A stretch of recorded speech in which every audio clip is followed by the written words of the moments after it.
Kaka-harvest na nito ng isang araw. Ang dami ulit ng bunga. Katuwa.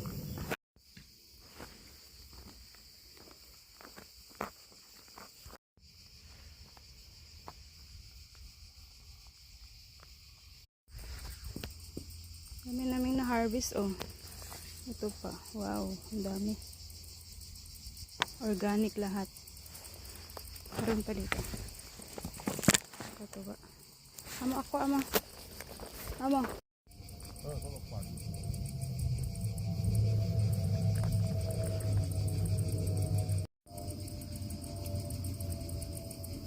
Nakakatuwa yung aming koste eh. Bietola.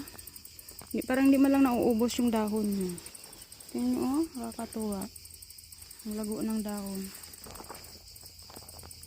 Oh, may bulaklak na ang aming okra. May bunga na. Wow. Nakakatuwa.